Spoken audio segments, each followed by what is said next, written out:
There's no sugarcoating it, it's black and white. The only person who stopped Ramonce Taylor from getting to the NFL was no other than Ramonce Taylor. He straight up sabotaged his own career. He is the only person to blame for this. And I hate to say that, but it's the reality.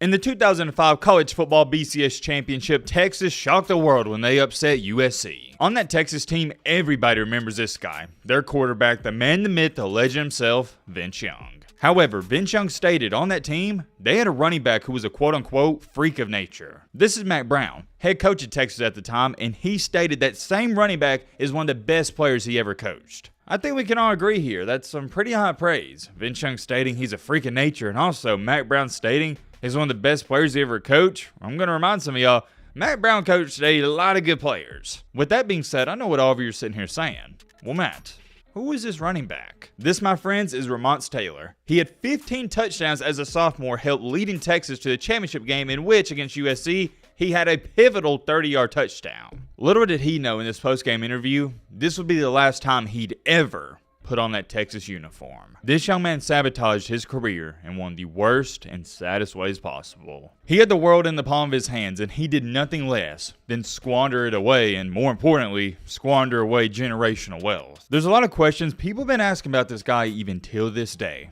But however, it all circles back to the one, and I mean the one big question we're going to try to get to the bottom of in today's video. What really happened to Ramonce Taylor?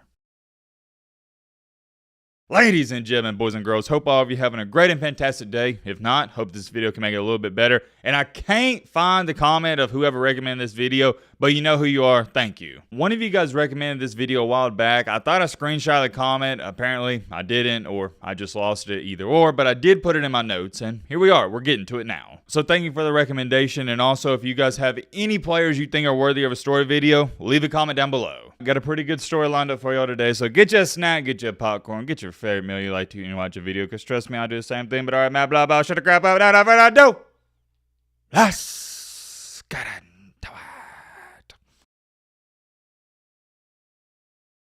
Man, oh man, we got good old Ramonce Taylor. And come on, man, you already know to get into his story, we got to throw it all the way back to where things started. Mr. Ramonce Taylor attended Belton High School, and as a sophomore, he was already getting in trouble. He got kicked off his football team by his head coach. He had some bad attitude problems, and I might be putting it lightly here. They were really bad, but he cleaned up his act, and he came back for his junior and senior year, in which he had over 4,000 yards in 2 years and over 50 touchdowns. Coming out of high school, although he was mainly a running back, like I said, he had over 4,000 rushing yards, he was regarded as an overall athlete. He had a 90 overall grade on 24/7 Sports, was ranked in the top 150, and ranked as the 6th best athlete with a 4-star ranking. Not too shabby. He wasn't your typical highly sought after recruit, and matter of fact, the way he ended up at Texas was somewhat lucky. Mack Brown and Texas weren't even recruiting him up until he showed up to a camp. He shows up to this camp, you probably know what I'm about to say next. He goes off, Mack Brown's like, wait a minute.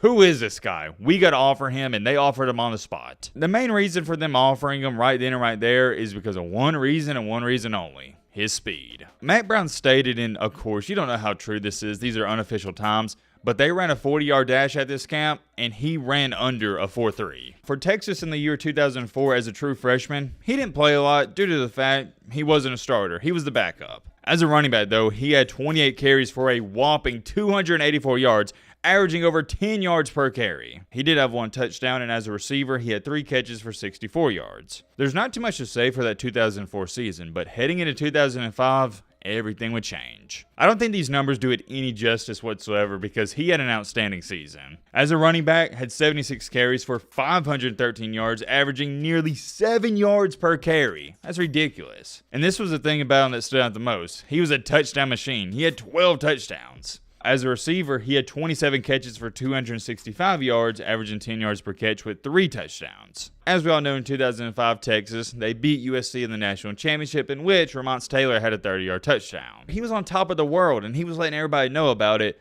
Unfortunately, this would be the last time he'd ever put on this Texas uniform. According to Taylor himself, after that championship game, he turned into the equivalent of a rock star. Partying, girls, drugs, you name it, he was doing it. And here's the thing. There's nothing wrong with enjoying yourself. Yeah, celebrate a championship and celebrate it for weeks and months. It's the off season. If you want to go out on the weekends, hang out with your buddies, just enjoy life, yeah, I have no problem with that whatsoever, and nobody does. But where things started to spiral out of control with Ramonce Taylor is he took it over the top and he took it to a whole nother level. It got to the point where he developed a huge ego, he was cocky and arrogant, and even his own mother and Matt Brown, they couldn't talk any sense into him whatsoever. Well, in the summer of the offseason of 2006, he had a buddy of his give him 15 pounds. I'm going to say that again, 15 pounds of Mary Jane. He gave 5 pounds away to one friend, 5 to another, and he gave the rest of it, the other 5 pounds of the 15, to a cousin. That was supposed to be the end-all be-all. However, his cousin, he had some other plans in his mind.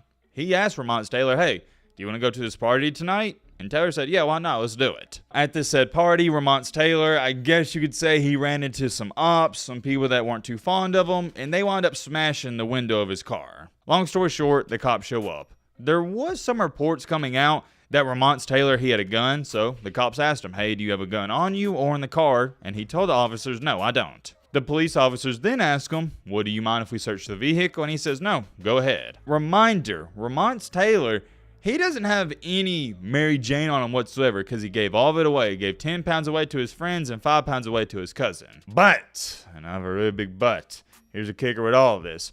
Remember his cousin that he went to the party with? Well, his cousin wound up leaving the party before the police officers arrived.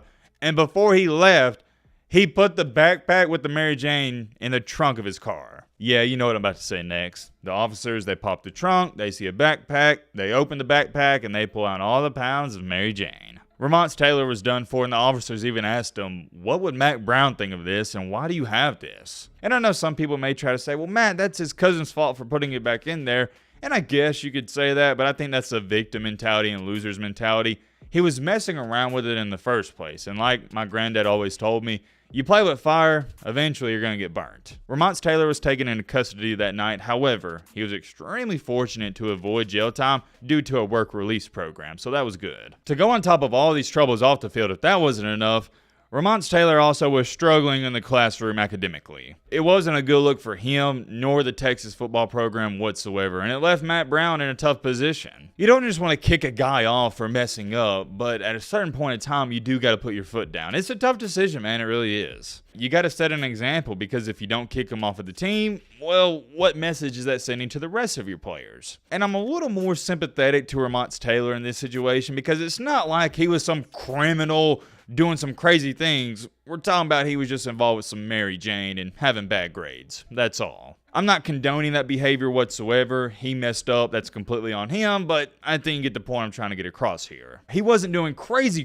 bad things. Regardless of that, though, you combine the Mary Jane incident with the bad grades, Matt Brown, he had enough, so he kicked him off of the team. Made no mistakes about it. That was a detrimental loss for Texas, because there was a lot of people that thought he had a great shot of winning the Heisman Trophy his junior season in 2006. Here we are, though. He's kicked off of the team, and I'm going to remind some of y'all, this is before the transfer portal. It wasn't common to see guys and studs like Ramonce Taylor basically in free agency. He did transfer to Texas College in Tyler, but he didn't play a snap for them due to being ruled academically ineligible. Fast forward in time a little bit, things started to look up for Taylor. He got an invite to the 2007 NFL Draft Combine. And I can't emphasize this enough. Taylor needed, and I mean he needed, to go out there and ball out during that combine process. Because remember, he's basically coming off a stint where teams, yeah, you saw him balling at Texas, but he hasn't played in a couple of years. And a lot of times when we see cases like this, guys either A, they're out of shape, or B, they just don't have it anymore. I'm going to remind you, remember, when Matt Brown was recruiting Ramonce Taylor, the one thing that stuck out to him and the reason he offered him is because in a 40-yard dash at Texas in a camp, he ran under, according to Matt Brown, a 4.3. Well, in this pro day, he ran one of the worst 40-yard times of his career. He ran a 4.5 40-yard dash. The rest of his combine performance, it wasn't too hot. It was a big disappointment. Despite his lack of success at the combine, many people still thought he was going to get picked up later in the draft. Unfortunately, he didn't. He went undrafted. And this is where Taylor yet again started to go down that similar dark path he once was going down. To sum it up, he started living like a rock star again. Partying, girls, drugs, etc. If you don't listen to a single other part of this video, please listen to this next part because it's so vital and important, especially to young people. In this life, I'm going to make mistakes, you're going to make mistakes. That is a guaranteed promise. It's going to to happen. However, you've got to learn from your mistakes, number one. And number two, you can't compound them. And what you're about to see next is, number one, Taylor, he didn't learn from his mistakes, or maybe he just didn't care. And number two, he compounded bad decisions with more bad decisions. When he went undrafted, he started partying, living like a rock star, doing drugs. Well, he's on probation, I'm going to remind some of y'all, and he failed multiple, not just one, but multiple drug tests. Why is that important? Why is it relevant? Because in the midst of that, he had a workout with the Arizona Cardinals. And guess what? He absolutely crushed that workout. Oh, wait a minute, my bad. I said the Arizona Cardinals. What am I talking about? Matt, buddy, get your facts right. It was the Kansas City Chiefs. There we go. A couple days after his workout, the Chiefs call him back and say, hey, we're going to offer you a 3-year deal. You just got to come in and sign it. The only thing that was left to do on this 3-year deal that he was about to be offered, he was going to get millions of dollars, is he had to sign his name on the paper. What happens next? It's sad. That's the only word I know to use. Right before he's going to sign that deal, a 3-year deal with the Kansas City Chiefs, he gets sentenced to 5 months in prison, or jail, my apologies, for violating his probation. So, yeah, I don't think you gotta be a rocket scientist to figure out what I'm about to say next. The deal fell through. After he did his time in jail, he was still pursuing his dream of playing football professionally. Although the NFL, it was safe to say it was out of reach, he did play for 8 different teams in 5 different leagues. In the summer of 2009, he signed with the Blue Bombers out of the CFL, which is the Canadian Football League. He did get released only about 15 days later, but in October 2009, he was signed by the Edmonton, however you say that, Eskimos. We had one player in one of our story videos get signed to the Edmonton Eskimos, and everyone was laughing in the comment section at how I pronounced it, but come on, man.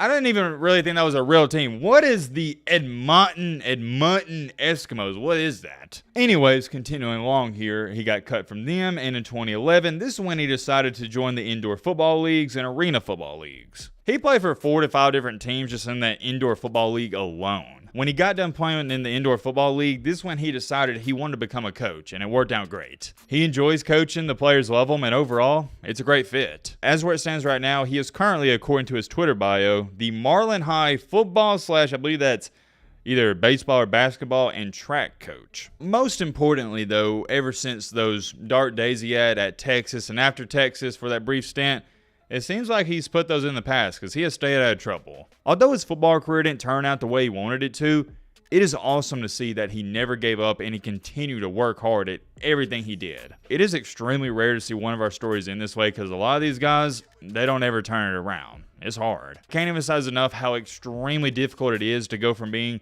the top dog, you're the best thing since sliced bread, to being thrown in jail and your hopes and dreams of being an NFL football player, they're over with. And to bounce back from that, I applaud you. I'm going to clap it up to Ramonce Taylor. I applaud you and I admire you, man. On this channel, you guys know we like to talk about winners and losers. Well, in my book, Ramonce Taylor, he's a winner. Being a winner in this life, it's relatively simple. It's not just based off of results on the field. If you're working hard every single day to become a better version of yourself, in my book, in my humble opinion, you're a winner. And also a big part of winning is getting back up and responding to adversity. Ramonce Taylor did that. Sure, he hit some bumps in the road, but come on, man. We've all hit bumps in the road. He got up, though. He kept fighting. And I can respect that. Now, with that being said, to all my younger people, I hope you pay attention to this story, and I hope you notice just how easily you can ruin your career. There's no sugarcoating it. It's black and white. The only person who stopped Ramonce Taylor from getting to the NFL was no other than Ramonce Taylor. He straight up sabotaged his own career. He is the only person to blame for this. And I hate to say that, but it's the reality. It's great that he turned things around, but if you don't make the mistakes in the first place, you don't got to turn it around. And I firmly believe Ramonce Taylor is preaching the same message to all of his high school players and guys that potentially can make it to college or make it to the NFL. Stay away from drugs and lock in and hone in on your craft. I really want you to think about it. If Ramonce Taylor wouldn't have been involved with Mary Jane, he'd have been a multi-gazillionaire. I just want my young people to learn from these videos. Please, and I mean please, don't make the same mistakes.